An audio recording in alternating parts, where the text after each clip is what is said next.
Hey guys, hello from the Caribbean. Just want to share our experience crossing the Atlantic with you. Our prep to cross the Atlantic began in Barcelona, where we spent 10 days getting the boat ready. We still found time to enjoy the city though, including getting to see some football greats.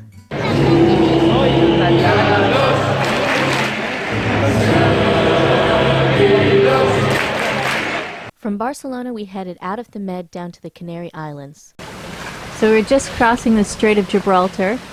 We have Spain on one side and Africa on the other. And in the middle. Daniel in the middle. And we're just in shock because it looks like Donald Trump has just won the election. And I am gutted. And Daniel is very happy to be Australian. And happy to be sailing through here. It's pretty cool, we don't have to motor. Yeah. We're doing a nice 5 knots. Sailing down the coast of Africa, we got our first taste of the trade winds and dolphins that would characterize our crossing. We had some amazing sunsets too, especially as we approached Las Palmas in the Canary Islands. After 10 days at sea, we're 10 hours away from the Canary Islands. Such an exciting feeling, and have an amazing sunrise today. I had a breakthrough during the 10 days in terms of becoming almost as comfortable on the water as I am on land. In Las Palmas, we spent an additional week getting the boat ready for the crossing. Just enjoying watching all the boats prep to leave. We're almost there ourselves.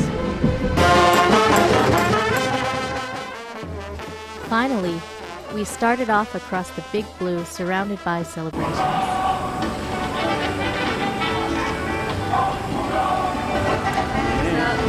Saying goodbye to Las Palmas. Yeah, it's been a good week, busy one. Very busy week. And now off to the Caribbean. It'll be fun. Yeah, day one. Weather's good, spirits are good. Yeah. Lots of spirits on board, actually. Just kidding. The first couple of days were fairly slow, so we enjoyed food on board best suited to calm weather, including our leg of Spanish ham. Just carving our jamon. And where are we? In the middle of the Atlantic. Oh. On a calm day. It's like a nice having restaurant. some ham. Yeah, except not quite cut quite as professionally. Show us what you can do. What I can butcher. Oh, it's not going so well. I started mentally adjusting to spending a month out at sea.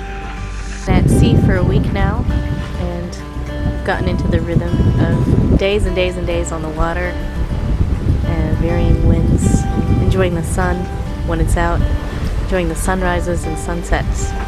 And I was feeling really anxious at first to get to St. Lucia as quickly as possible.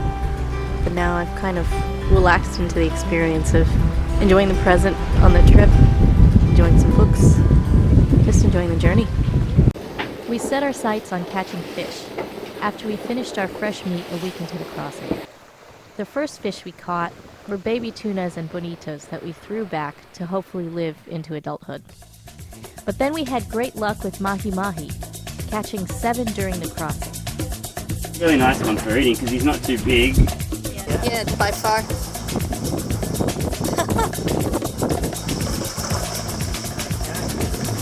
Wow! Don't lose it! Wow.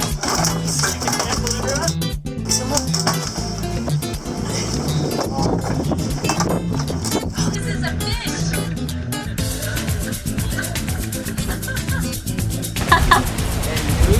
Teamwork!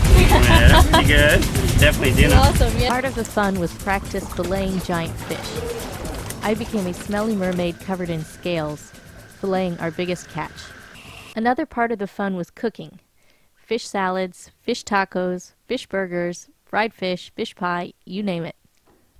We then had a bit of downtime. We've been becalmed for the past few days, and when we've moved it's been very light winds. We've made very little progress, but Still beautiful. We made the most of it by swimming. Our water maker also stopped working, so we started practicing the art of saltwater baths. We also started up a nightly boat cinema with our pocket projector, up in the cockpit when the weather was good, or cozy down below when it rained above. The wind and the swell picked up for our last week at sea, and seemed to bring whales with it. Wow, he's huge! One whale even circled our boat for an hour, like an enormous dolphin, playing in the bow wake of the boat, as well as under the keel and behind the boat.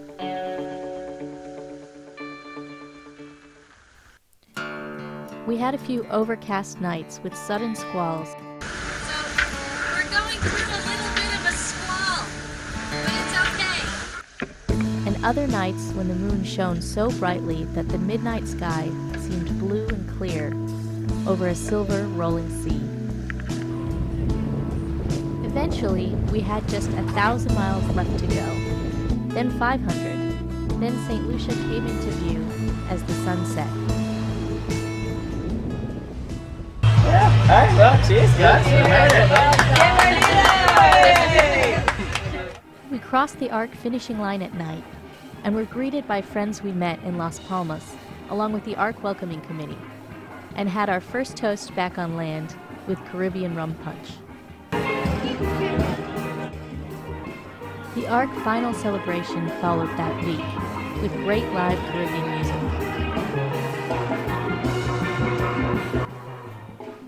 The reality of the experience of crossing the Atlantic started to sink in as we got used to being around land again.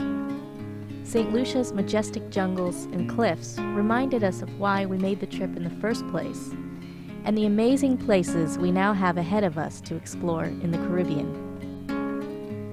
Having access again to unlimited water and shops, to people beyond the tiny world of our boat, and the internet again, highlighted both the limitations and the beauty of life on a long passage. The limitations, missing out on a few things while you're disconnected and life goes on in the rest of the world. Friends get engaged, babies are born. The beauty, living a simple life with great care for natural resources, surrounded by vast starry skies and an endless ocean that seems to make the world sit still. Gratitude for the good things as they come, fair winds and gentle seas, sparkling afternoons, fish on the line, then straight to the pan, then in the belly.